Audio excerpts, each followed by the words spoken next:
And greetings. We are back after a long spring break. See that as NCAA tournament opening weekend.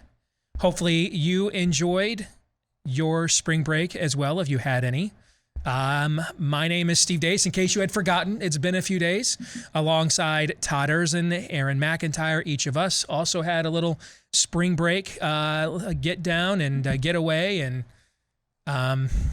calm down. Although with everything that went on over the weekend, which we will address here in a moment, it was kind of difficult to do that. Nevertheless, we're back and fired up to get going again. Don't forget that you can let us know what you think about what we think via the stevedeace.com inbox. That's steve@stevedeace.com. For DEACE, like us on Facebook for now. Also over on MeWe, Parler, and Gab. Follow me on Twitter at Steve Deace Show. For now, I saw that the Babylon Bee got pinged over the weekend as the purge continues. You can also go to at Steve Deace Show on Getter, GETTR. And no, I still have not been verified by Trump's Truth Social yet. I've asked several people, hey, am I blacklisted? No.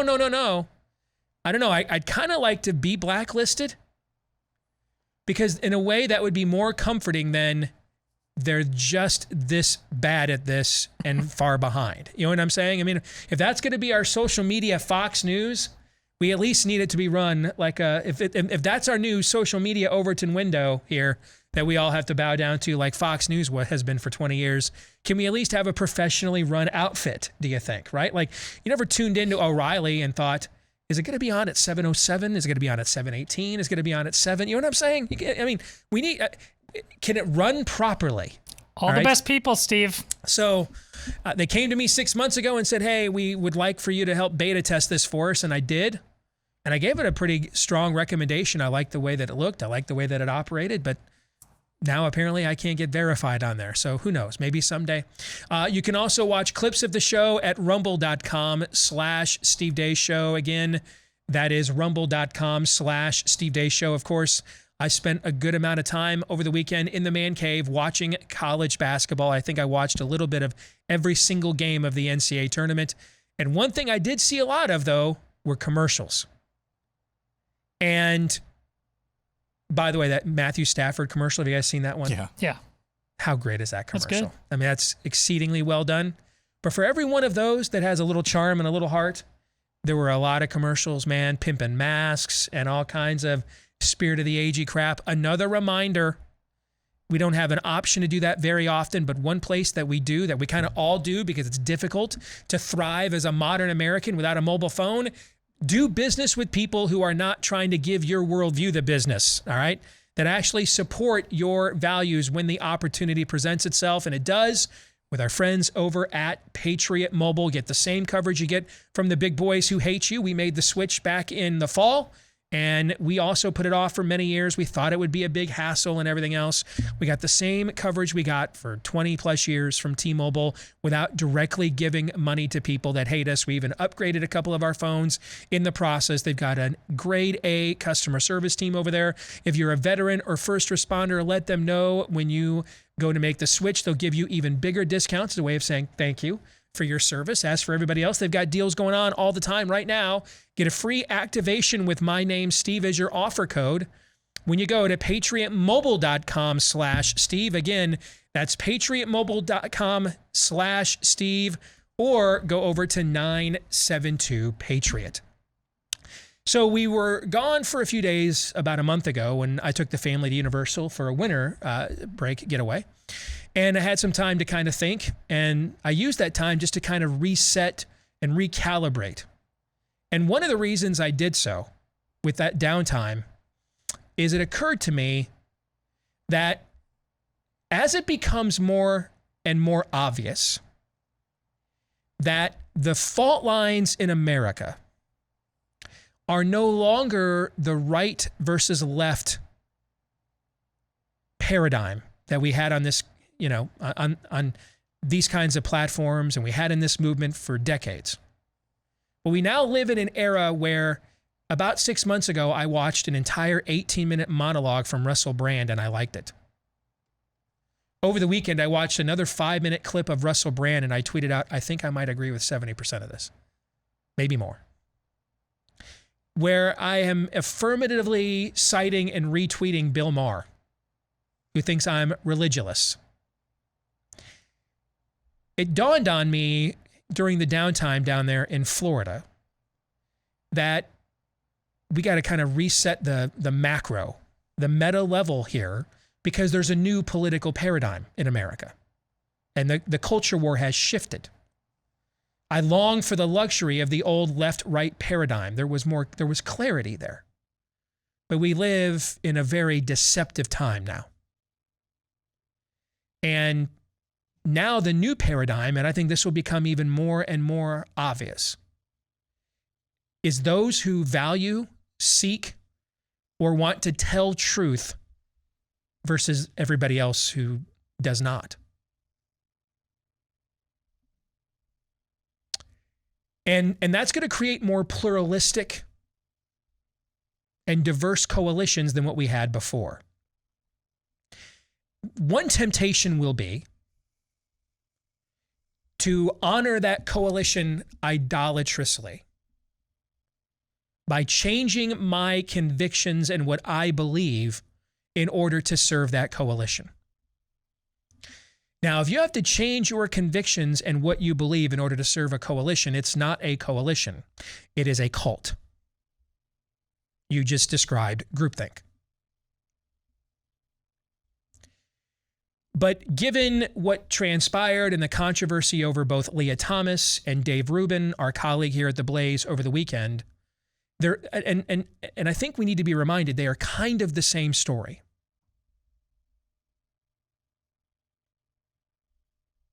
But I thought, you know what?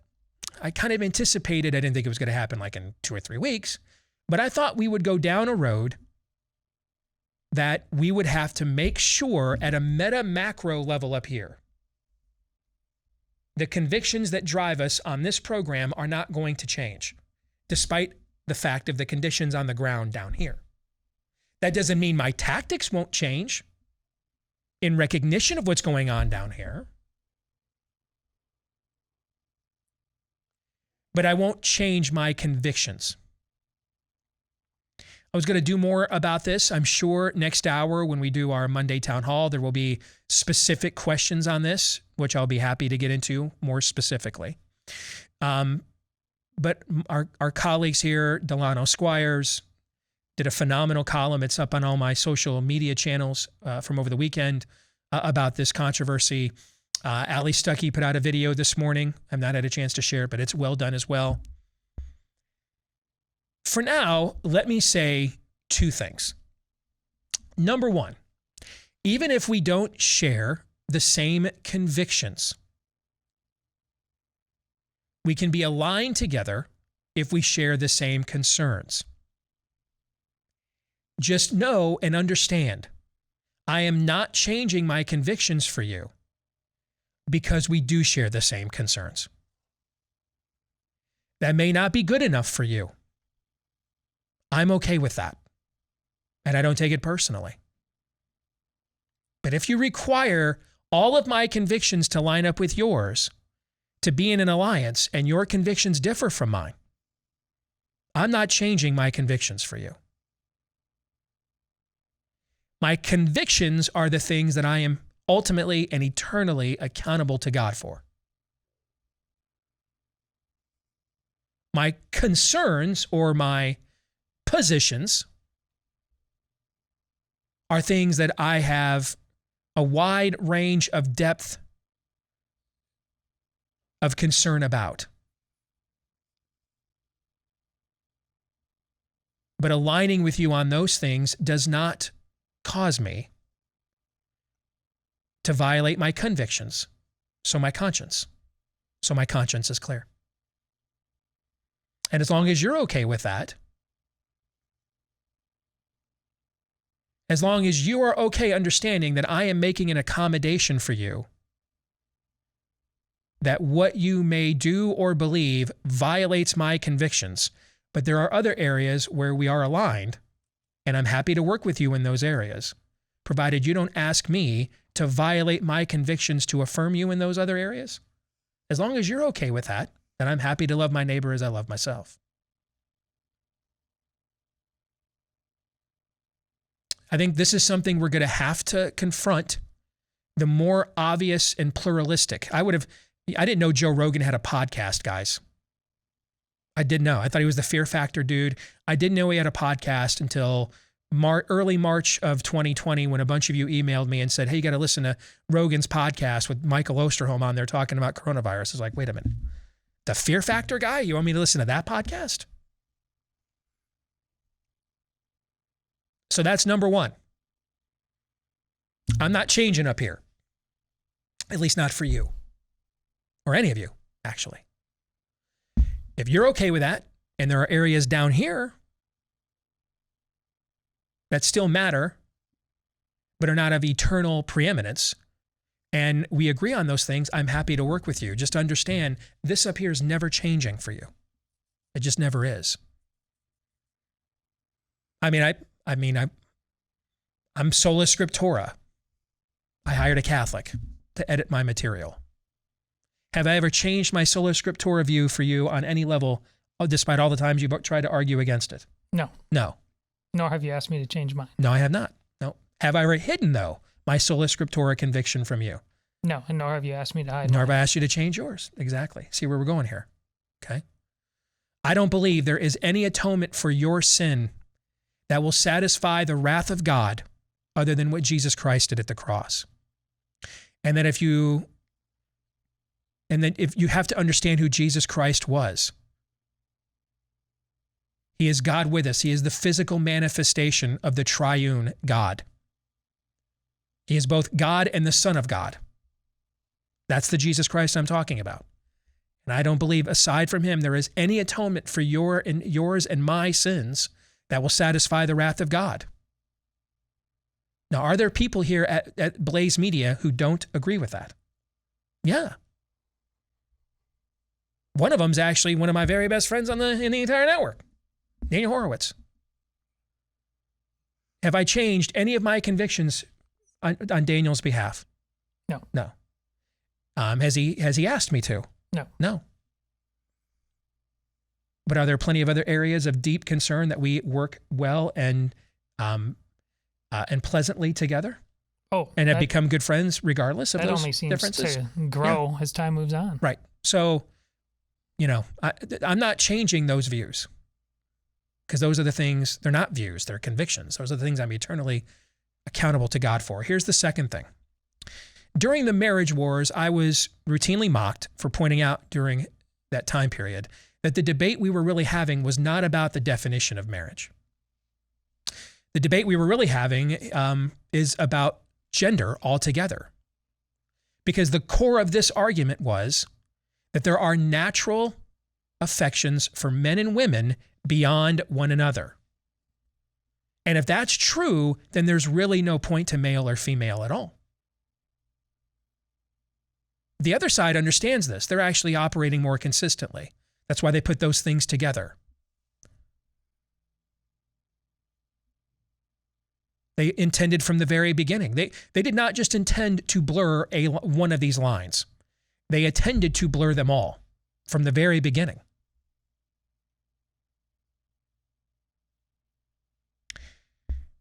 Therefore, if there is no distinctiveness in the man and the woman coming together to make a new male or female either, then what's the point of any of this? The eradication of family led to the eradication of gender.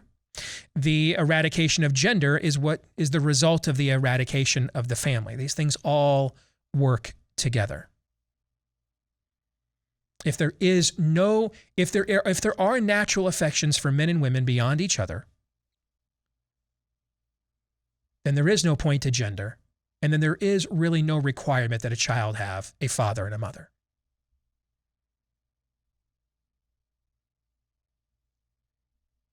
For it is only when a man and woman come together, or what we used to call a family, that our species actually creates a new being. Even those who have decided to live outside of this paradigm, when they want to experience what it means to be part of a human family, they still must find a way back into that paradigm in order to access it. Why? Because it was meant to go together. On a trite note, you ever bought a thing of frosting and thought it's really the frosting that makes the cake, right? I know you have. Yeah, you know I have, right? And then you frost the cake and there's always frosting in the tube and the thing left over and you put it in the fridge and you're like, yeah, I'm going to snack on some of that frosting, right? Yep. Yeah. So you decide you're going to have the frosting aside from the cake. And that first bite's kind of good, but after that, it's a little too overwhelming. Mm-hmm. And you never end up finishing the frosting because it's just too much. You throw it away. You always end up finishing what, though? The cake. Cake. Why? Because the cake and the frosting were meant to go together.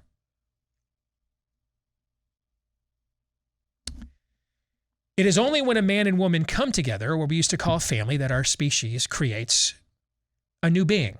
And by the way, what is the first declared trait of that new being in its existence? What's the first thing ever said about it? A boy or a It's girl. a boy or a girl. First thing, every time. See, once we allowed redefining of the marriage certificate, we were always going to allow redefining of the birth certificate. It was always going to end up here because it always intended to. Robert Bork, God rest his soul, was wrong. We don't slouch to Gomorrah. We sprint. Now, let me say this, though. I say this as someone who grew up as the firstborn of America's porn generation. I was hardly a virgin on my wedding night. There's a reason why my wife has gone into sexual therapy. And it's not just because of her husband's issues, but her own. And this is the way you think as a pagan. One of the main reasons I married her when we were young and pagans and in heat is because she was freakier than me.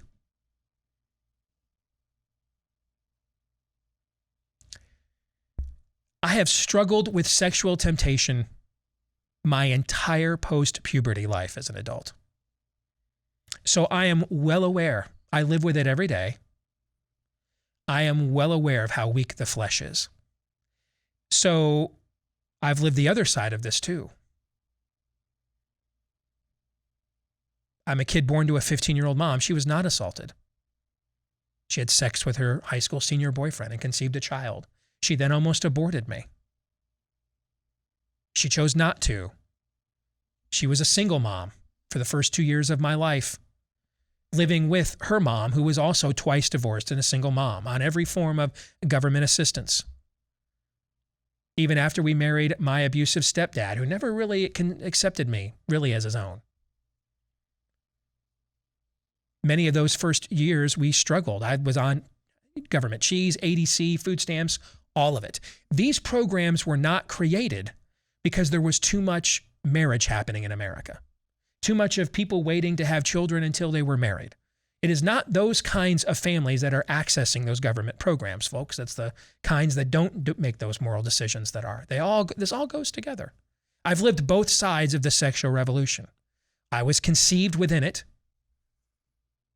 and then lived the victim side of it and then got older and victimized others with it, who also were victimized by it and victimizing others. None of us here. There's not a household in America that has not been tainted by this. That's the beauty of the sexual revolution. We all think we don't have room to say anything now. So that's the standard. The standard is kids need a mom and a dad. The primary, not only the clitoris works long after a woman keeps producing eggs that can be fertilized.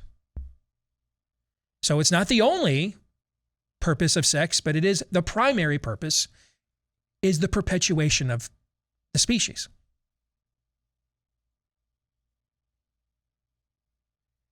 And a society goes down a dark path when on a public civic level, it decides to break away from that. And we have been living testimonies to this as a society for going on 50 years now. That is the standard. But I am no standard bearer. I'm just the messenger here. I've violated the standard too. And I have the scars to prove it. So the question really is, what's the solution to this? When we end up breaking the natural law, it breaks us.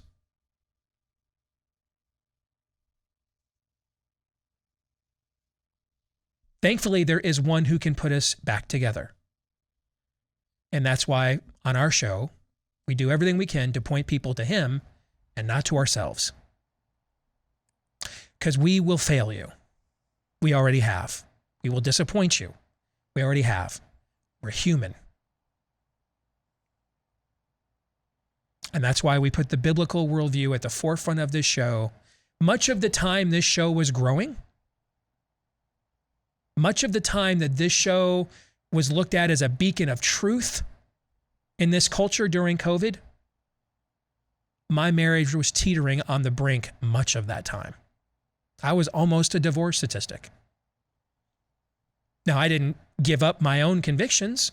I didn't let it impact what we were doing on this show. Why? Because even if I had this failure in my life, it wouldn't change the truth of anything I said. Because this isn't about me. I'm not your hero. And neither is Dave Rubin, or neither is Delano Squires, or Ali Stuckey, or Glenn Beck, or anyone else. One of the most poignant things I've ever seen in my life, and I'll leave it at this. I was at a Promise Keepers event about 10, 15 years ago. And Chris Tomlin was the musical act. And his final song was one of his signature songs. It's called Famous One. And all of us are singing along to the chorus. And when it got done, him and his entire band took their instruments, unplugged them, walked off the stage. They wanted no applause. No calls for an encore, no adulation, because that would undermine the message of the entire song, that this isn't about us, it's about him. And with that, here's Aaron's rundown of what happened while we were away. What happened while we were away, brought to you by a Ukraine update. While we were gone, tensions and rhetoric in Washington was ratcheted up as the drum beats on for a looming Third World War. I got this message this morning from Bono. Ireland's sorrow and pain is now the Ukraine, and St. Patrick's name is now Zelensky. Meanwhile, President Biden had this to say. Is China helping Russia, sir?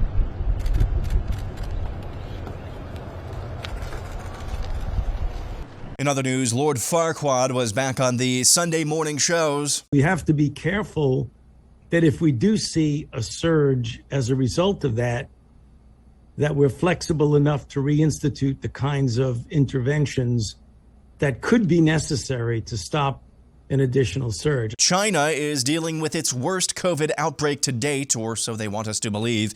Here's a chart showing confirmed cases in China, according to Our World in data over the past 2 years. Yeah, going from nothing to all the cases in like a week seems fishy to me.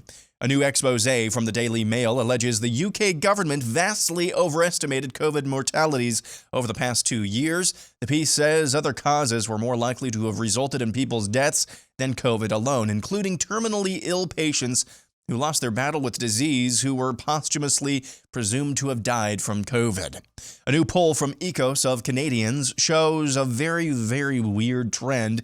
86% of triple-jabbed respondents say Canada should impose tougher sanctions on Russia. Only 13% of unjabbed Canadians agree. 85% of triple-jabbed Canadians believe the government should seize the assets of Russian oligarchs. Again, only 13% of unjabbed Canadians agree. That trend continues with other measures like cutting off oil shipments from Russia, providing military equipment to Ukraine, and so on. All strongly supported measures by the triple-jabbed crowd, all strongly opposed by the unjabbed crowd. Supreme Court Justice Clarence Thomas was hospitalized over the weekend with flu-like symptoms. The court, in a press release, says Thomas expects to be back on the bench in the next few days. Headline from Bloomberg, inflation stings the most if you earn less than $300,000. Here's how to deal. Take the bus. Don't buy in bulk. Try lentils instead of meat. Nobody said this would be fun. Moving on, the Babylon Bee has been suspended from Twitter for this post, a picture of United States Assistant Secretary for Health Richard Levine with the caption, "The Babylon Bee's Man of the Year is Rachel Levine." It's unclear if Babylon Bee's suspension is permanent or temporary. Another dude who feels pretty, Leah Thomas of the University of Pennsylvania, won the women's 500-meter freestyle final event at the NCAA Women's Swimming and Diving National Championship over the weekend. He set a program record doing so. Meanwhile, at ESPN, they're taking moments of silence to protest Florida's bill that protects children from sexual groomers. Our LGBTQIA+ teammates at Disney asked for our solidarity and support, including our company's support, in opposition to the parental rights in education bill in the state of Florida and similar legislation across the United States. And a threat to any human rights is a threat to all human rights. And at this time, Courtney and I, we're going to take a pause from our broadcast to show our love and support. New York Times op-ed from a year ago making the rounds this weekend. Don't play with your kids. Seriously, I have 3 kids under the age of 10 who don't expect or even want to play with me. It took some practice, but over time, we've all learned we're better off doing our own thing. Speaking of the New York Times, apparently they're the sole arbiter of truth to a great chunk of some, even on the right. They confirmed while we were away that Hunter Biden's laptop, which surfaced prior to the 2020 election and contained damning emails, photographs, and other hellacious material, was indeed authentic. Nobody's apologized or been held accountable for censoring that story, as you would expect. And finally, how to tell the difference between good Nazis and bad Nazis. Here's comedian Danny Polishuk. Hi there, my name is Rance Mullenix from the U.S. Department of Enlightenment, and today I am going to be providing you some helpful tips on how to spot misinformation and disinformation during these difficult and confusing times. One of the most common things people ask us is how to spot the difference between good Nazis and bad Nazis. So here's a handy little guide. Adolf Hitler, bad Nazi. People that know the difference between there, and there, good Nazi. People that supported the Ottawa, Canada trucker convoy, bad Nazis. The Azov Battalion, good Nazis. Donald Trump, bad Nazi. Walt Disney, good Nazi. The Charlottesville protesters, bad Nazis. Ukrainian soldiers with a black sun patch, good Nazis. And that's what happened while we were away. That poll, I anticipated we wouldn't have time with what I wanted to say at the top of the show and the rundown. So in the overtime today, that poll, it's from the Toronto Star, correct? Yeah, it's some other, but yeah, that's who published it. That poll is one of the most extraordinary evidences for the cosmic grooming and preparation that may be happening right now in our midst that I can recall. And we'll get into that in the overtime today because I want us to discuss that poll in more detail. And that we'll do right after today's show. We'll record it for Blaze TV subscribers, and then you'll be able to upload it and watch it later today at blazetv.com/Deace. If you're not yet a Blaze TV subscriber and would like to become one, that's also where you can go now, or at any point today, to get a discounted subscription to Blaze TV at blazetv.com/Deace. As for the rest of today's program, I mentioned next hour, our Monday Town Hall Ask Me Anything edition will come up. I'm sure we will get some more questions without looking at them along the lines of what I addressed at the top of the program. Todd, right? You're the one that picks those? There weren't as many as I thought, but they're there. Okay. But when we come back, our good friend Julie Kelly from American Greatness, the latest on January 6th, and now the Whitmer trial. We'll get to that and more with her in a moment.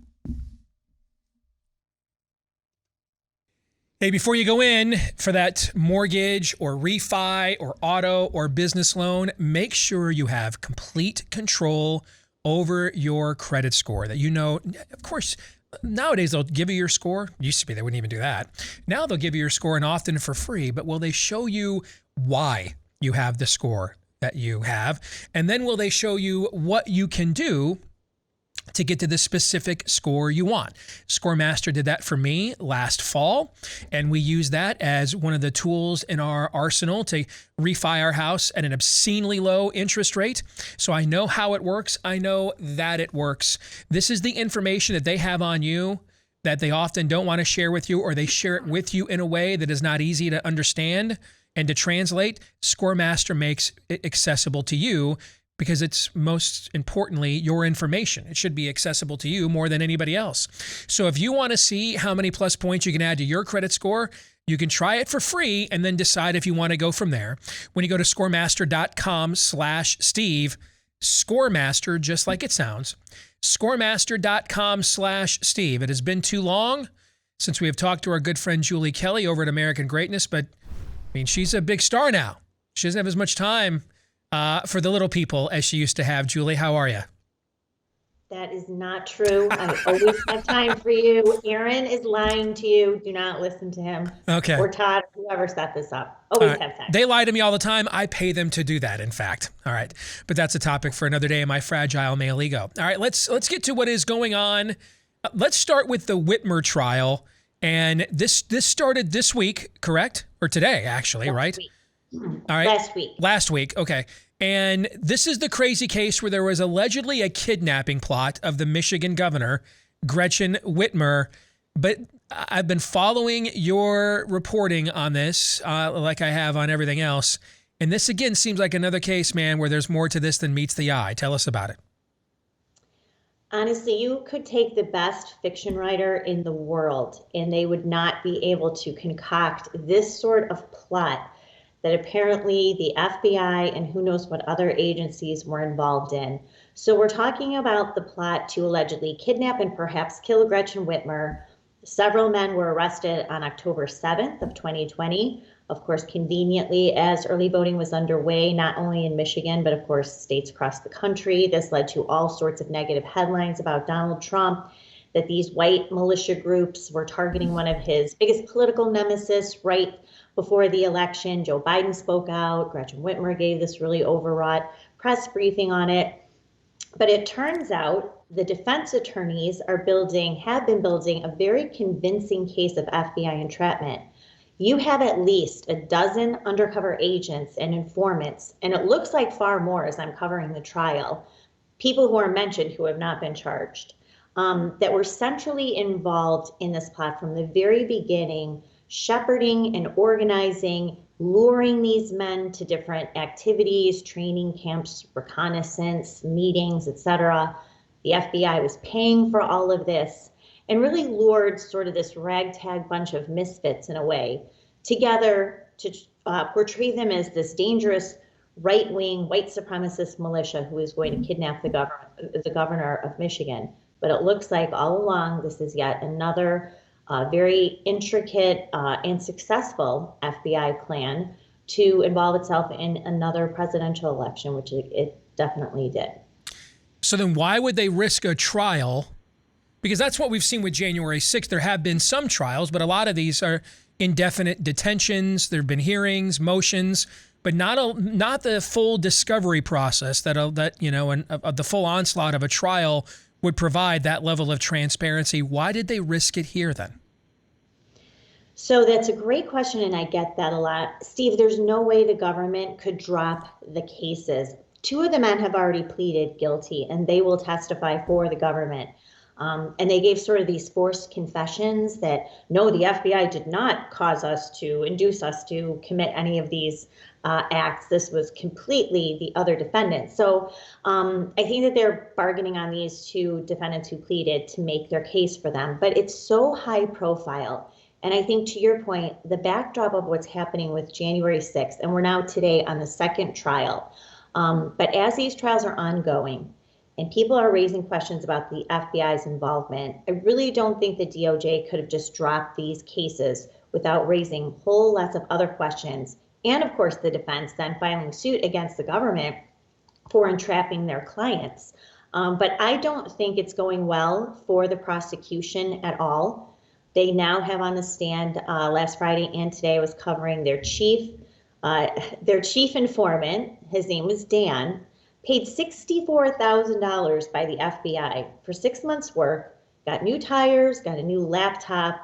They reimbursed him for a loss on his home he said he had to sell because he was afraid he was going to be exposed as an FBI CHS, confidential human source. But Steve, what's really troubling is the lax oversight of these confidential informants, one of whom is a convicted felon numerous times over with a rap sheet in at least 9 states, but apparently has worked as an informant in numerous FBI offices across the country. This man had no oversight. He committed 2 crimes while he was working the Whitmer caper. This is what I'm saying. You cannot make this stuff up. But it's very clear, and I think that the defense is making a strong case before the jury, that not only the FBI put this together, they leveraged the anger and outrage over COVID lockdowns and the 2020 race riots to induce and record these men sort of raging about what was happening in their country and in their government at the time. How much longer before they go full OJ if I did it here and just say, listen, these white supremacists, these white nationalists are, from a domestic threat, not any different than Mr. Assalamu alaikum over there. And, we're constantly trolling that pool, that shallow DNA pool, to see who takes the bait and would blow up a building or a church or a bank if we gave them or a federal building the opportunity. And so we prime the hook for those people over there. So we're just doing the same here now for these white nationalists, these white supremacists. So yeah, we've got plants in all kinds of these enclaves. It's not our fault they're taking the bait. They take the bait because they are showing by doing so that they're willing to act out Timothy McVeigh style. How much longer before they just flat out go with that explanation? I'm not sure. The trial is expected to last a few weeks, maybe even 5 or 6 weeks. So it's only a matter of time before we figure out exactly what the government's counter strategy is going to be here. Of course, that's been the argument all along. Well, of course, we're running informants and undercover agents into these groups. We have to see what they're doing. CHS confidential human source Dan has testified that yes, he tried to motivate these defendants to commit other crimes in a way to de-escalate what their plans were, to kidnap and kill the governor. But of course, these men were so destitute. The main defendant, the alleged ringleader, a man named Adam Fox, lived in the decrepit cellar of a vacuum repair shop in a Grand Rapids strip mall. If he had to go to the bathroom or brush his teeth, his lawyer said, he had to go to the Mexican restaurant next door. This man had no family, really no friends. They sort of found him on social media, like a lot of people were ranting about what was happening with the lockdowns. This is how they targeted these people. So they found someone that didn't have the means or the opportunity, maybe motivations, but they lacked the means or opportunity to pull this sort of a caper off.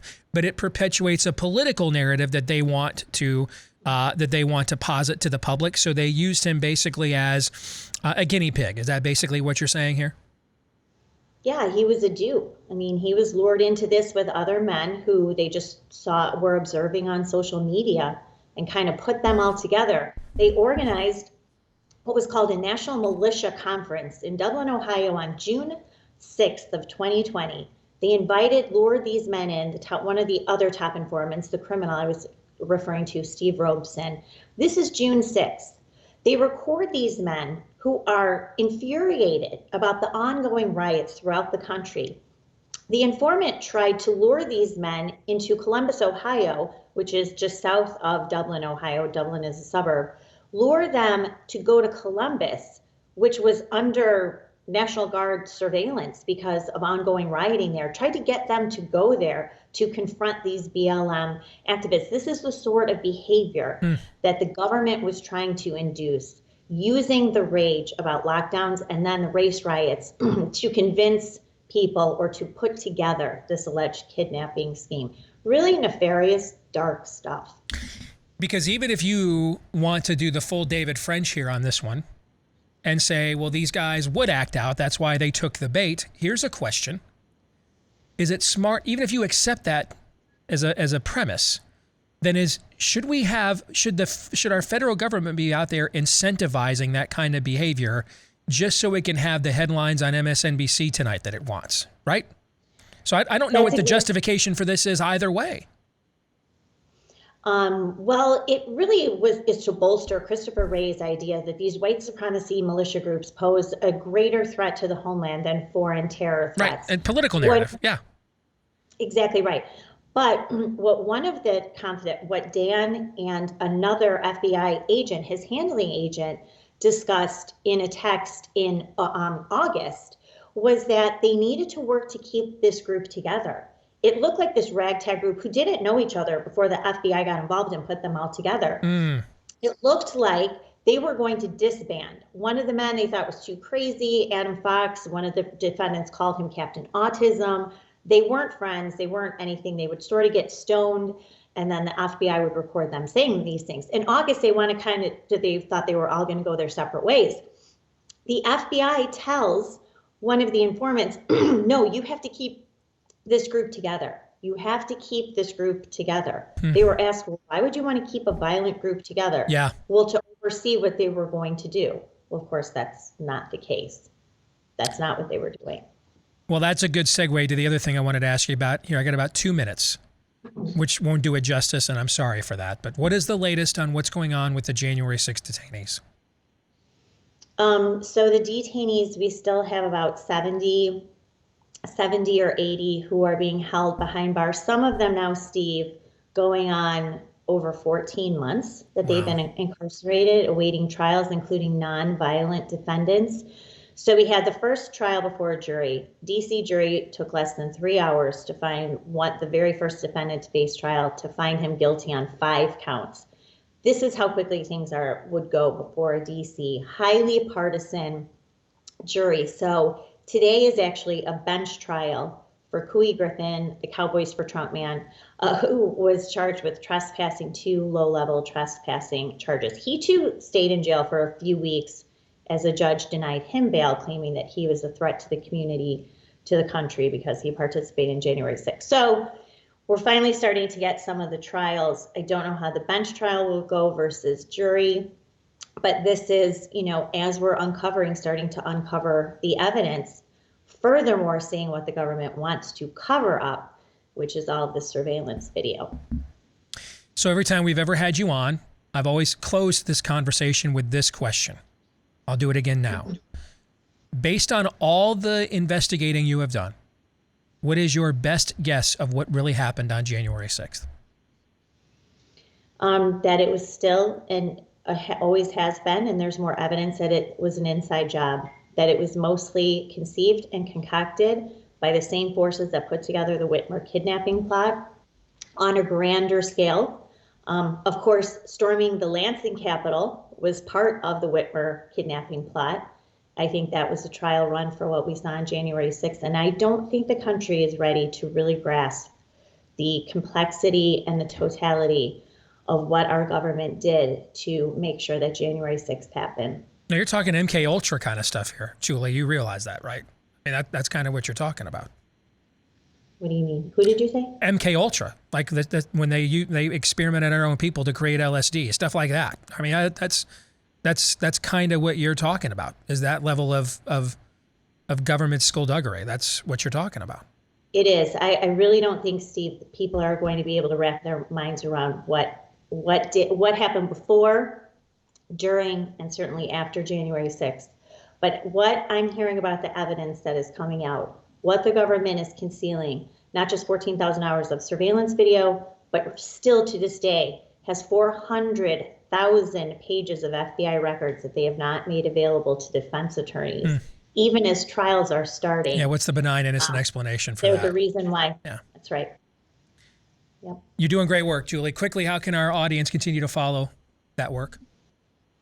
I'm at American Greatness, amgreatness.com. And of course, as you know, I'm on Twitter all the time, Julie_Kelly2, which is where I'm live tweeting the Whitmer trial. And that's basically where, and my book, of course, on January 6th, available on Amazon. You have done phenomenal work. Keep it up. All right. Thank you, Julie. Thanks, Steve. You bet. You know, if you're a dog owner, you know that taking care of your pet means more than just giving them food or water. right? You like to baby that thing. It's part of your family, so its health and its happiness is important to you. That's why I've been telling you for a while now about RUFF Greens. It is the supplement powder that goes into your pet's food that does for your pet what the supplements we take does for us, because we have to take supplements these days because a lot of the vitamins, minerals, and nutrients that we need from our food are stripped out of there with the way that we process food these days. Same things happens to our pet's food, and that's where RUFF Greens come in, but maybe you're concerned your pet won't like it. Here's one way to find out. We give you the first 14-day Jumpstart bag for free to see if you don't see a difference in your pet in 2 weeks or less. You just pay for the shipping, but the bag is on us. When you go to ruffgreens.com, RUFF for ruffgreens.com, or give them a call at 833-RUFF-DOG. Got about a minute or so here. Thoughts on the conversation we just had with Julie Kelly? I think what you said about when is the FBI just going to say we infiltrate these groups just like every... Yeah, we just baited the hook on them, yeah. I think that's really fascinating beyond the specifics of that, but it just speaks to you can't do this job without a moral framework, the appropriate moral framework, because nobody is holding these guys accountable if they don't want to be held accountable. It's all by design, has a certain secrecy around it by definition. So if these guys go off the reservation, they can manipulate this into anything they want it to be, which is why who our president is and who they appoint and how they oversee that is so fundamental. And look who we have now. A cleaning house, anything short of cleaning house. Yep. It's not basically, every single level of our intelligence and military services in this country, anything short of that is unacceptable. That's what the Church Committee and a lot of those select committees in the 70s were about when things like MK Ultra and stuff like that came out, was cleaning up the intelligence community. We'll come back with hour 2 here in a moment.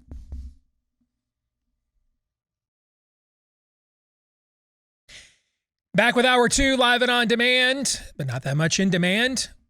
But someone's got to do this job, so why not us? My name is Steve Deace. His name is Todd Erzin.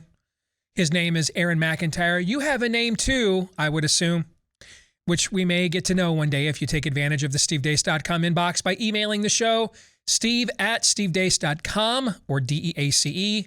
Like us on Facebook, MeWe, Parler, and Gab. Follow me on Twitter @Steve Deace Show and Getter.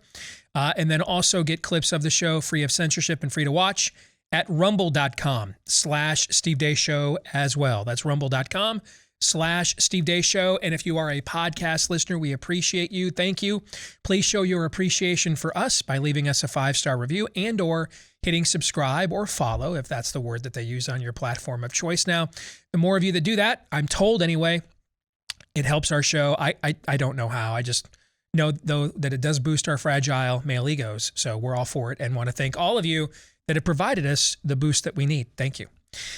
This part of the show brought to you by My Underwear, or at least the company that makes it. How good? I've got a script and everything here. Let me just tell you this. This is how you know a product is good, right? A couple of years ago, Tommy John comes to us about doing some advertising on the show. I'm like, sure, why not? Send me a few pair of underwear. I loved it so much, I went and bought more. And I've done that a couple more times too, so that I could gradually, because it is not inexpensive. I'm not going to lie to you. It's not an inexpensive product, but you do get what you pay for in this case. So gradually over time, I replaced my entire underwear drawer with Tommy John. That is now all that I have. That is how good it is. It's the only underwear I have worn in over a year. Not the same pair. So that's the best absolute endorsement that I can give. So with that now, get 20% off your first order if you would like to try it. And yes, they have stuff for the ladies as well.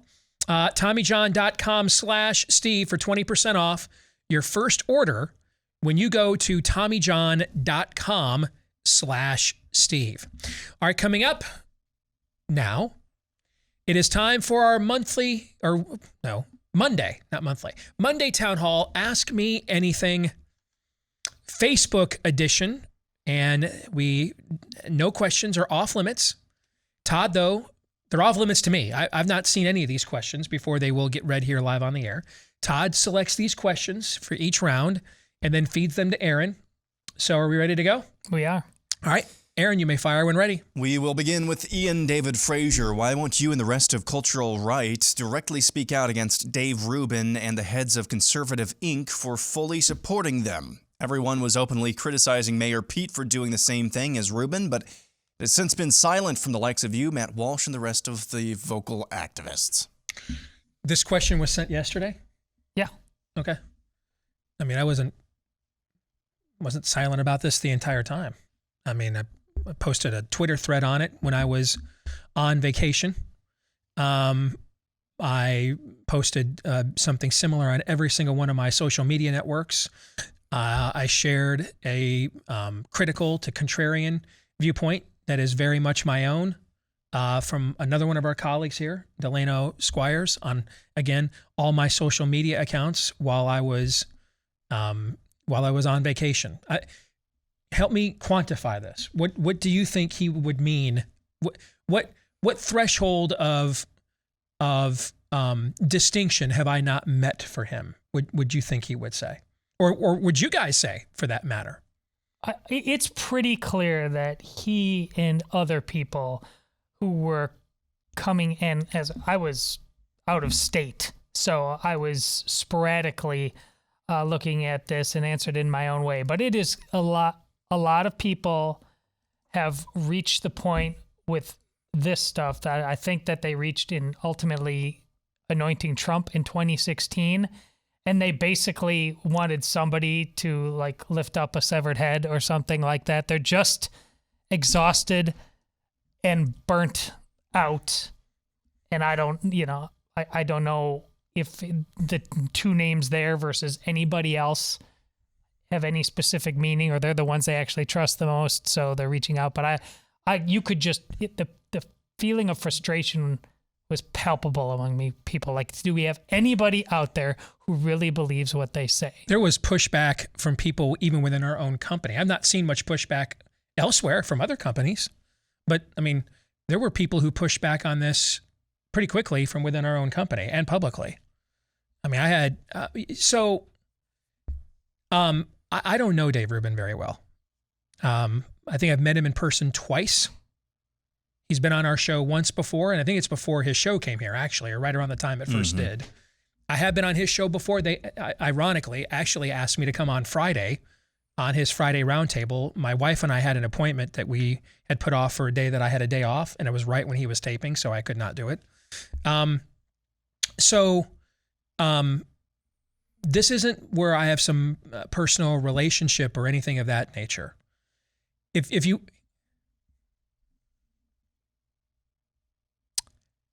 See, I don't think people really want to have an honest conversation about this.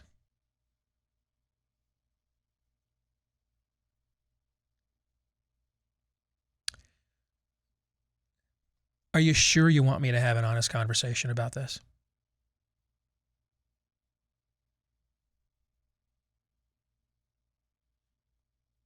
Do you think they really want one? I don't know. I don't think they do. But you know what? I'll give it to you.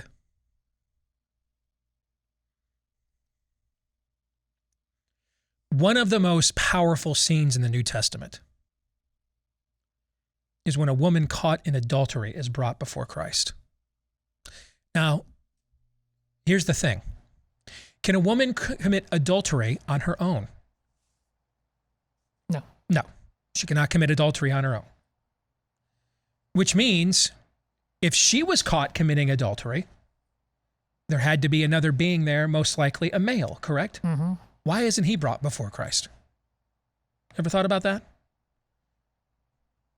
I mean, if she's caught in the act of adultery, why isn't the man brought before Christ? Right? Sure. Notice he's not. And so right away, that is a hint. That's a hint here that the goal of bringing this woman before Jesus is not to uphold to the strictest notion, the Levitical law, which did call for stoning such people. Because if the woman is caught in the act of adultery, and the other person that's part of the act is not brought forth, then right away, that's kind of a hint here that this isn't being driven by the most pure of motivations. And it comes in a time in Christ's ministry when they have been doing all sorts of things to trap him. Hey, Caesar's face is on this coin. Should we pay taxes, or is that idolatry? Where do you get the power to forgive sins from? There was a constant attempt to entrap him. And this is, in my opinion, yet another attempt. And we always focus on Christ's response, but we very rarely focus on the act that prompted it. Where is the man that she was committing adultery with? Now, one of the things we know from the Gospel of John with this scene is that Jesus begins writing in the sand, or writing in the dirt, as they're laying there, making out their accusation. We don't know what he's writing.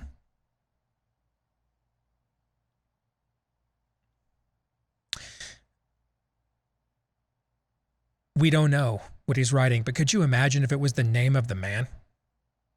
Think about that for a second. He's God. Is he not aware of what this woman was doing recently? He even knows what she's going to do 10 minutes later. He's God. We don't know what he's writing in the dirt, though. Could have been writing the name of the man. Could have been writing the sins of the people that want to stone her. We don't know what he's writing. But we're really focused on what he says at the end. There's no one now, let he who is without sin cast the first stone. They all recognize that they are not sinless, so they walk away. We often skip the next line, though. He looks at the woman and says, there is no one here to condemn you, neither do I. Now go and sin no more. But what prompted that? They bring her, not him.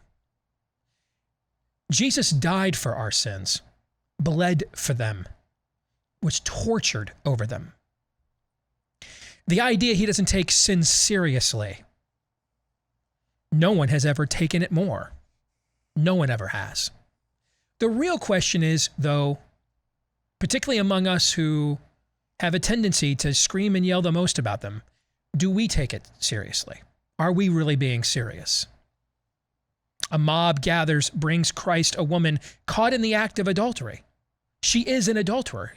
That's established, never challenged in that portion of Scripture, correct? Mm-hmm. But they don't bring the fullness of the transaction. Maybe it was with an upstanding member of the citizenry. See, as a female, first century Judea, she had no rights. Easy to grab her. Who was the man? Was he a landowner? Was he a member of the Sanhedrin? Was he a person of respect and rapport? Where now all of a sudden, it gets real personal and real. Know what I'm saying? Mm-hmm. We don't know the answer to that. But the fact that we don't know the answer to that is indicative of the fact that this moment isn't real. The intent behind this moment is fake. There is no attempt here to achieve some form of holiness. This is an attempt to use one woman's brokenness and weakness in her flesh to advance an agenda. And the fact that they don't want to uphold that standard evenly across the line indicates that and proves it. Which is why Jesus turns to them and says, okay, you guys want to play this game? You guys, this is what you want? You want moral subjectivism? I'll give you what you want.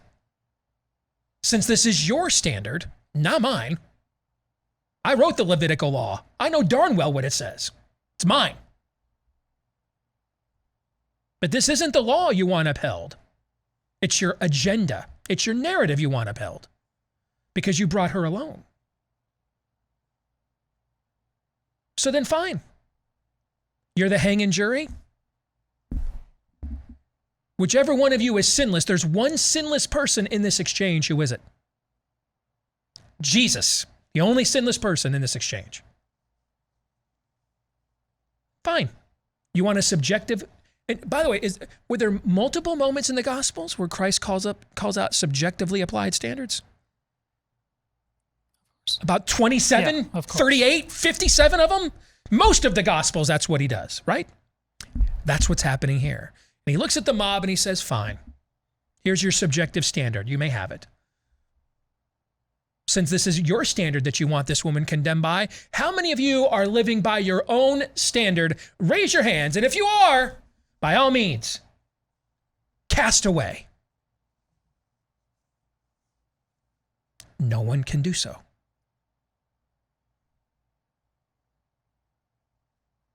There aren't separate wings. Homosexuals don't have a wing in hell. Unrepentant homosexuals don't have a wing in hell closer to the devil. And the fornicators are, since they used penises and vaginas the right way for their sin, it's a little cooler there. That's not the way this works. We have a tendency to want our own sins overlooked while condemning the sins of others. For example, ask yourself this question before I go further. Are you sure you want me to have an honest conversation about this? Are you sure? Are you sure? I don't think you are, but I'll give it to you anyway. Many of the same people right now, the most upset about what Dave Rubin announced, which I believe is immoral and unrighteous, as was me noticing the hot chick in the yoga pants at the gym this morning, also immoral and unrighteous. Now, there's a difference in that I'm not asking you to endorse my immorality, am I? No. Is Dave asking you to endorse what we would call immorality? Yes. To some degree, yes, he is. So there is a difference in that, right? There is a difference in that, right? Okay. But the reality is, very many of you who are very upset about this enthusiastically endorsed immorality. In fact, in the highest office of the land. America was going to end if we didn't vote for president a guy who banged a porn star while his wife was at home nursing their infant son. America was going to end if we didn't pull out all the stops to help a guy win an election that he frankly deserved to lose by making the worst decisions in the history of the presidency and nearly costing us our way of life that we're still suffering for, that we just celebrated, quote unquote, the 2-year anniversary of, and has demonstrated no remorse for. In fact, claims I saved lives with lockdowns, the worst, most immoral policy post-slavery in American history. And that's before we get to his poisonous jab. Anybody seen those excess death numbers for the millennials your age, Aaron? Just out of nowhere last fall, millennials start dropping like friggin' flies. I wonder why, man. It's a mystery wrapped inside a puzzle, hidden by an enigma. But many of you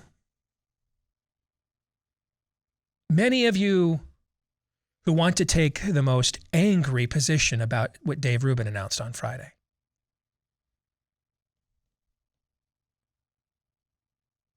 were on your knees begging to God that an unrepentant sinner named Donald Trump could get reelected and save your country for you.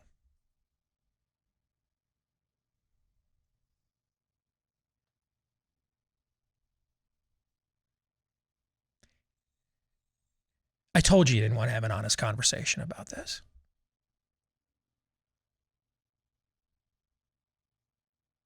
Where were all of you when Donald Trump anointed Rick Grenell? What was it, head of NSA, something like that? Yeah. One of the highest intelligence positions in America. Where were you?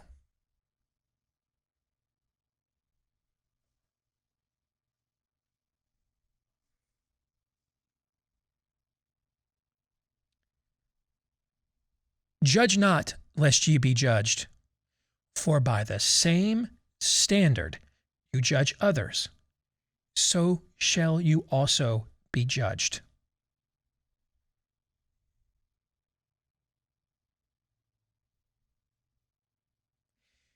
God doesn't provide us morality so that we can show how better we are than other people, how superior we are from other people, but so that we don't do things that hurt other people, starting ourselves.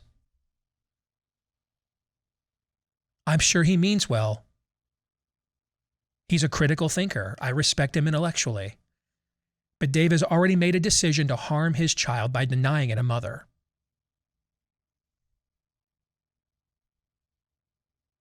I don't say that to condemn him.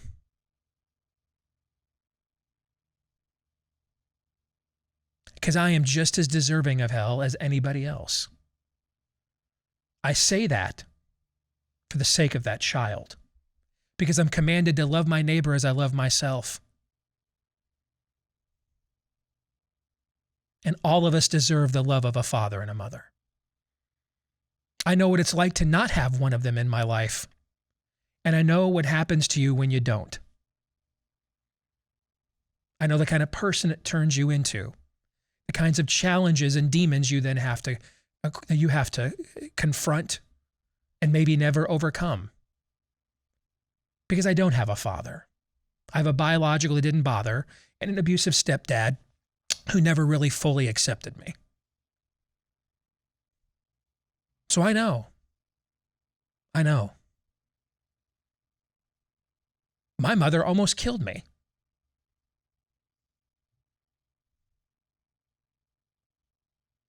The point of these standards is not to project some form of self-righteousness, but to stop us from destroying one another.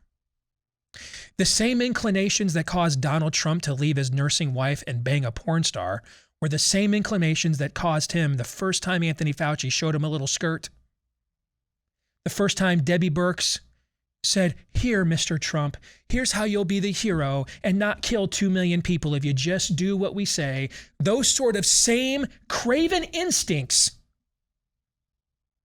are what led to what happened starting March 16th, 2020.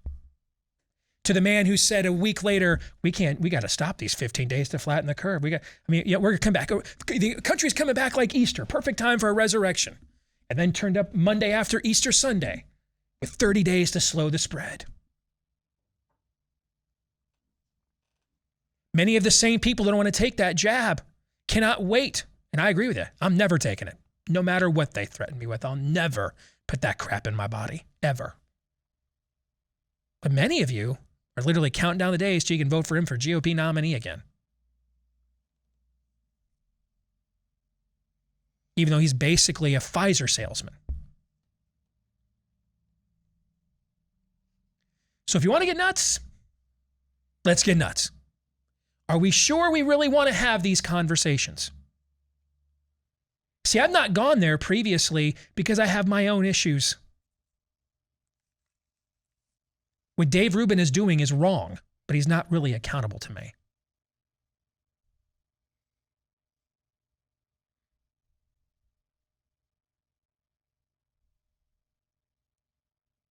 Just like with my sinfulness, I'm wrong, but I'm not really accountable to you.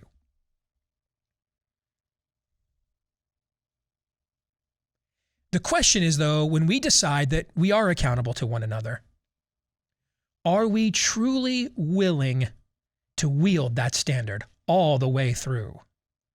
The Word of God is a double-edged sword. What does that mean? It pierces the one who wields it offensively and defensively. That's what it means.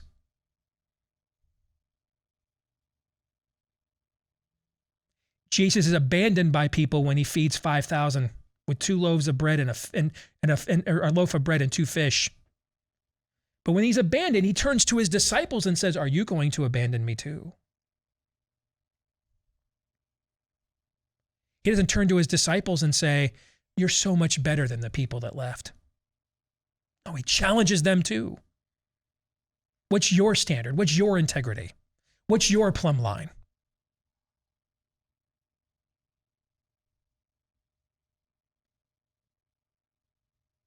So I will do my best to imperfectly emulate my Savior.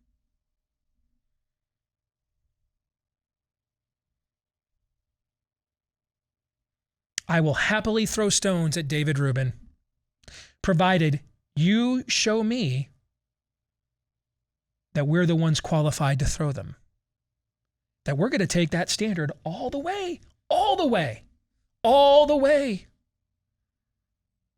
No more adulterous political candidates. No more dishonest ones. Because see, this is the tragedy of a photographic memory. I remember some of you that love me now hated me when I told you the truth about Mitt Romney at a time that you didn't want to hear it. Because he had to win or America was over. Now that he's of no use to you, you cheer me on when I tell you the truth about Mitt Romney. Is this new truth about Romney? No. No, this poof's been true since 2007. It's just popular to say it now.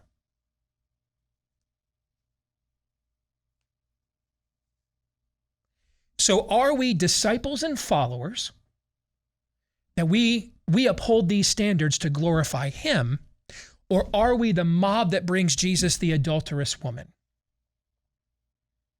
We're not really serious about this, which is why we brought you the weaker half that was easier to chastise, easier to condemn than the full brunt of the equation. We brought the man too, just to prove our zealotry.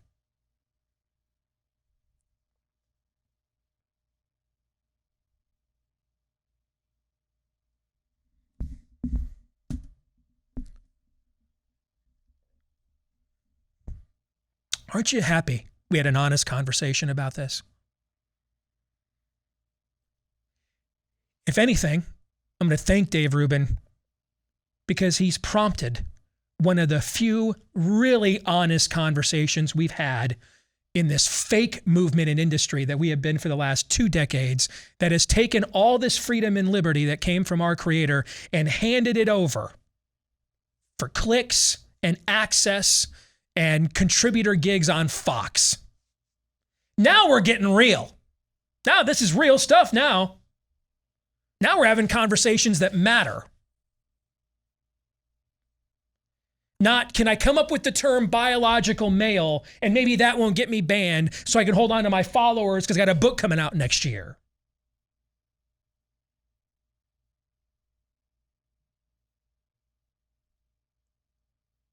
Furthermore, I got to applaud everybody. First of all, how a lot of people here who disagree just instantly gave their opinions. Props to the management here for providing an atmosphere where people feel as if they could just instantly do that. These are the conversations we should have been having as a movement and industry a long time ago. But just be careful with having these kinds of conversations. That double-edged sword's got a kick. A real kick to it.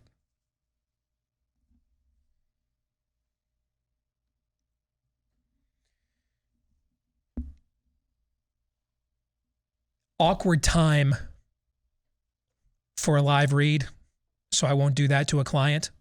We have about 2 minutes here. I'll just open the floor to the two of you.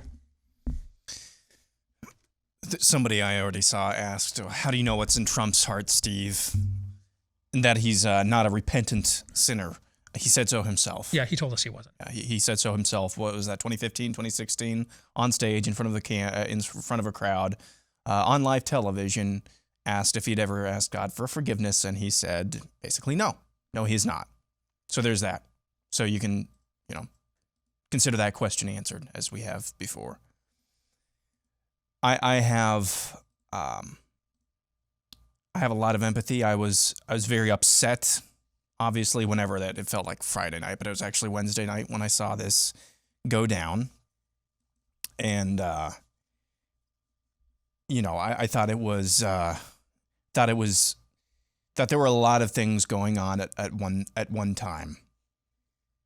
One, we're never going to endorse that type of behavior, as Steve said. Well, at the same time, we're given I don't think it's fair for us to then throw everybody who was commenting or affirming those actions, which we find reprehensible and offensive. We're not going to throw them under the bus because we get to say whatever the heck we want as long as we can back it up. And we have through the first 90 minutes of the show. I understand, though. I have empathy for folks who have been hearing us say for the last 2 years, you must defy, you must confront. I understand them wanting us to confront, and we have for the first 90 minutes of this show. What I don't understand, and maybe that's not out there, and I don't want to construct a straw man, but those who are insisting that we go just scorched earth, and I don't know what that looks like. I don't know, walk off something like that. I don't know how many people are out there who have emailed programs like this. They're masking my kids. What do I do about it, Steve? Not to mention the example that Steve just brought up of Donald Trump. These are good conversations to have, though. These are great conversations to have if we're willing to be honest with one another and not get our panties in a wad. We should welcome this. That was just one question.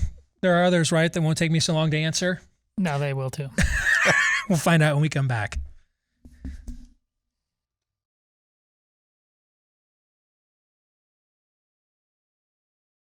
Hey, did you know 9 out of 10 people still buy hearing aids from clinics, pay $5,000 or more, even though much more affordable options exist? That's why you've got to check out MD Hearing Aid. MD Hearing Aid is an FDA-registered rechargeable hearing aid that costs a fraction of what typical hearing aids cost.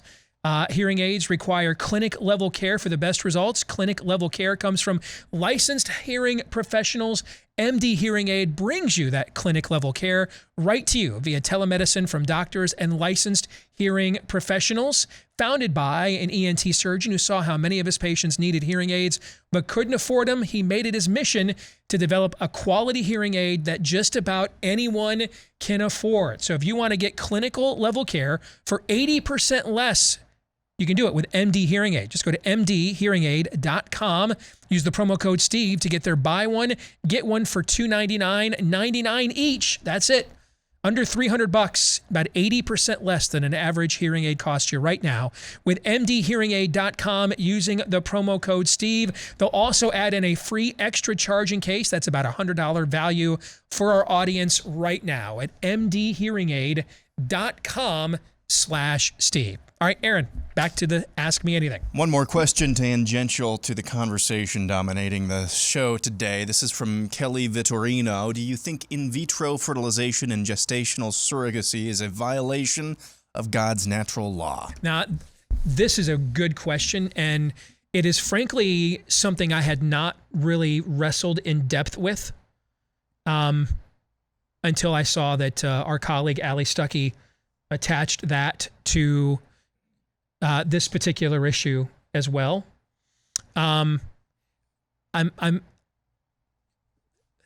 Here's what I will say, because again, I'm not an oracle, I'm not a prophet, I'm a guy that does a show that just has read the Bible a lot. Okay, the intent, the design, is for a man and woman to come together in order to create new life. The question I would have with IVF is what happens to the eggs that are unused. The question I would have with, and I would have other questions, but that's the first thing that would come to mind. And with surrogacy, the first thing I would have that would come to mind is, are we not literally reducing women to birthing units? And why would we deny a child the natural connection with its mother? So if we were going to discuss those things, they're things that I'm not learned enough to take, definitive pronouncements on right now. But if I was like on a panel and we were discussing it, those are the questions that I would pose and I would want to get the answers to.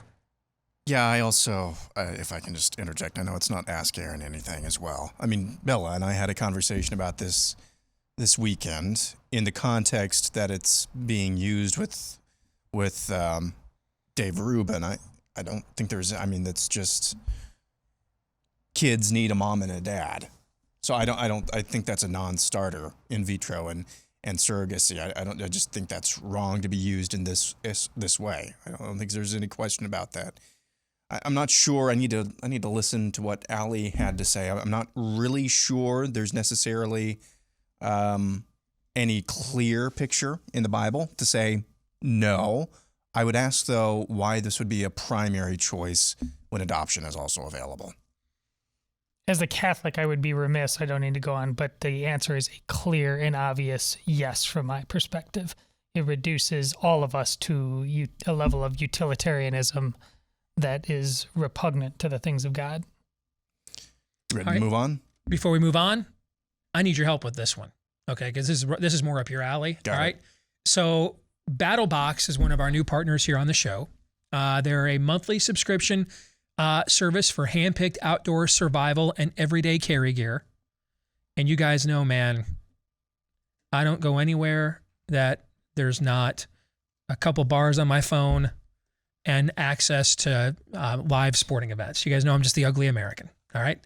So this is way over my skis, Aaron. So you're the one that you're the real man among us. This is your jam. This has nothing to do with BattleBox. And when I say nothing to do with BattleBox, I mean nothing to do with BattleBox. I've been thinking a lot recently about if there's World War III and I have to go on the lam dodging a draft. Again, nothing to do with this sponsor, right? How would I actually do that, and how would I survive? So, anyway, back to BattleBox. I think if you just want to get out, and if you're into camping in general and you do that on the regular, this is filled with stuff that's useful for you. But just to give you a picture of how useful it is, the BattleBox kind of trial that we received and Steve let me take a look at.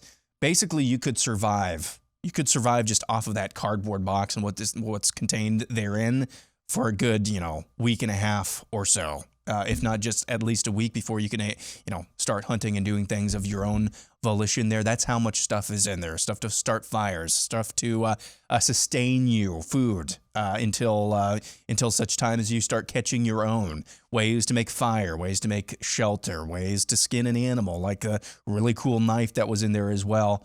All of that stuff is contained in there. So it's great if you're into camping on the regular, or if you just want to see and get into it for a while. It's great for that as well.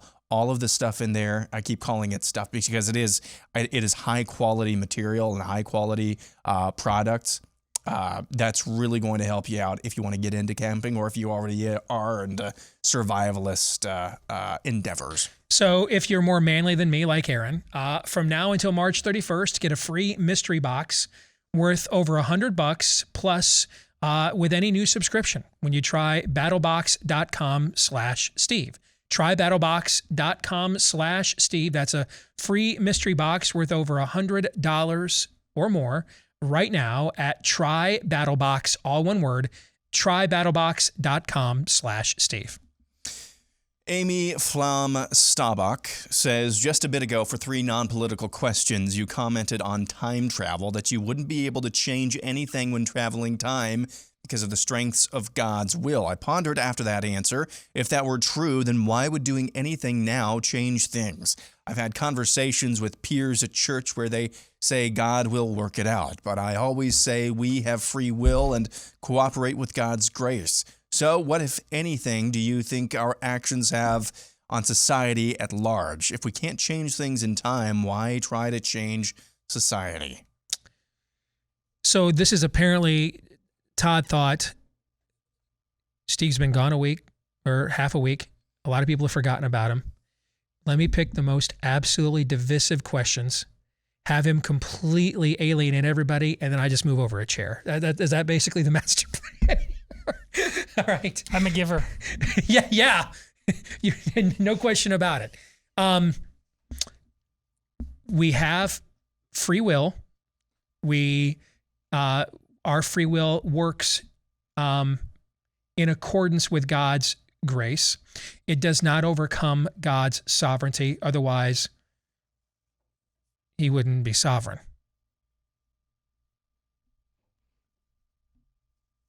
If what we do overcame God's will, we would be God. We cannot overcome God's will. It's within his sovereignty, within his will, that we are given free will. He didn't have to give us that. Now, the problem with our free will is it is fallen. We are sinners, which is why we often choose to sin with that will. And so Christ comes against our will, because we so appreciated the gesture, we murdered him for it. Christ comes against our will to change our will. In some respects, this is very similar to the conversation we were just having about Dave Rubin. In that,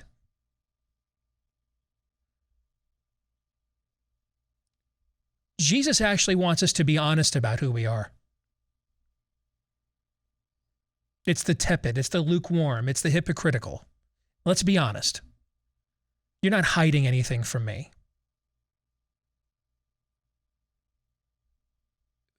Me and God had some very honest conversations up late at night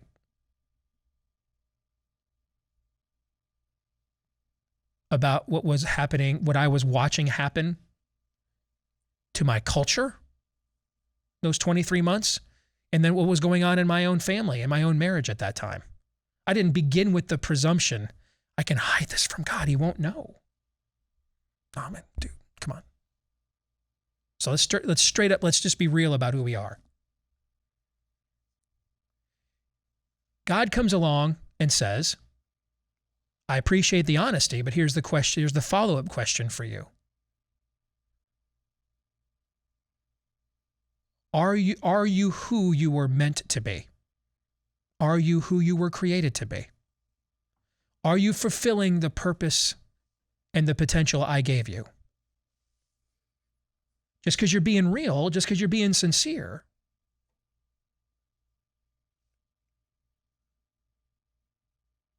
are you being what you were meant to be? Doesn't mean it's good. Some sincerity is bad. Serial killers are sincere. No one questions their authenticity, right? Right. I think Ted Bundy was fairly authentic. Okay, right? I mean, did anybody keep it more real, right? Right. But was that good or bad? It was bad. It was bad, very bad. So then the question is, then where would I have the power to change? I cannot change within my own will. Only a sovereign God can change me.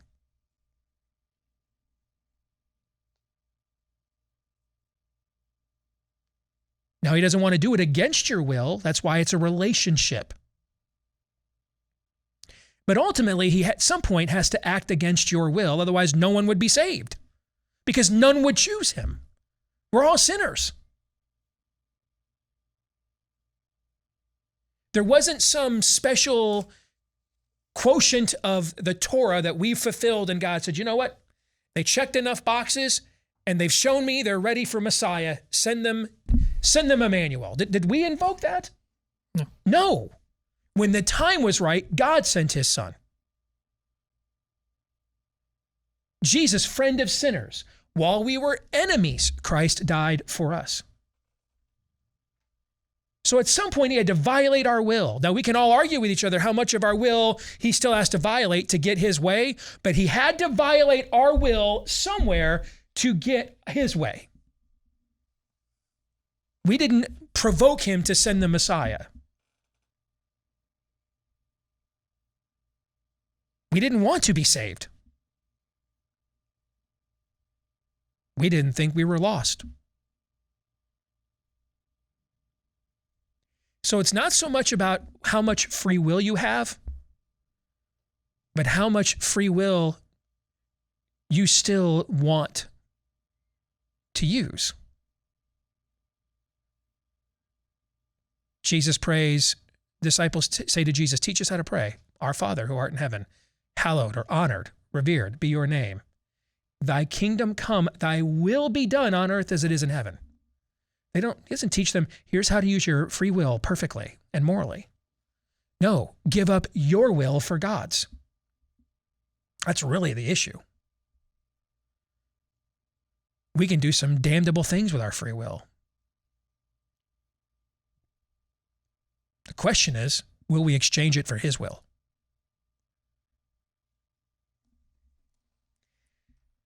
One more here from our friends over at Real Estate Agents I Trust. Trying to buy or sell a home in any environment can be challenging, especially in these unprecedented times. Bing. Make sure before you go in with an agent that you can trust with a fully vetted track record of success that you can rely upon. That's why they get listed on the site. Otherwise, they wouldn't ever make it. And what's the name of the site? realestateagentsitrust.com. That's where you can go. We'll help you find an agent just about anywhere in the country you want to move to or from that will come in, take charge of your situation. But remember that ultimately you are the one in charge when you go to realestateagentsitrust.com. One last question? Sure. Okay. We'll go to Marcia Sikor. Sorry if I pronounced that last name incorrectly. Fauci recently hinted at retirement, but has since backtracked, saying he wanted to stay on until COVID is really over. He's also been back on the leftist propaganda shows talking about another COVID strain that might necessitate more lockdowns. What do you think the COVID puppet master is up to now? And does he really have no fear of coming under scrutiny if Republicans take both houses in the midterms? Fauci is as Fauci does. Yeah, I don't know. I don't know. I don't know. That's why I didn't comment on it. I did see, I was aware, but I don't know. First of all, the timing of hinting at retirement, as it becomes more and more obvious, they're going to lose control of Congress, and Republicans become more and more aggressive towards their posture towards him to that end, I don't think is coincidental. May have been as simple as his ego said, hey, you know what? No, I'm not going anywhere. In fact, we might have to go back to where we were before. Did not show any weakness. I don't know. But there is absolutely no hint whatsoever from the current political manifestation of the spirit of the age that it plans on going back to that place. Doesn't mean it won't. We just saw it change on a dime, right? To get out of it. Doesn't mean that they won't. Hey, if the polling doesn't get any better by mid-October, hey, cold and flu season, we got to, particularly in these blue cities, got to lock down and we got to have some more mail-in ballots. I could see that, couldn't you? Oh, yes. But for right now, there are no signs whatsoever that it plans on going back there, particularly with the spring, calm, cold and flu season upon us. Any final thoughts, gentlemen? 4 questions. That's a record. Well done. In terms of the fewest we got through? Yes. You had to know when you teed up that first question. That's why I wasn't really worried about the lack of volume we had this time around. We didn't have as many questions from Facebook as we normally do, but I wasn't really worried. I was not planning on going there when I first saw the question. I was actually going to just move on. But then I got to thinking, I don't think we can move on. Aaron, you have any final thoughts? No. I think maybe we should get into surrogacy more now that I'm thinking about this over the last 10 or 15 minutes. Because I'm like, I haven't really thought about it that much. I had not really got that in depth on it. I wish we had the luxury of having really, really strident opinions about that. You guys have eschatology. Catholics have this. That's true. Okay, so we maybe compliment each other a little bit there. All right, we're going to stick around, tape overtime for Blaze TV subscribers. I'm looking forward to that conversation. For the rest of you, we'll see you tomorrow, noon to 2 Eastern, right after Glenn Beck here on Blaze TV. Until then, John 3:17.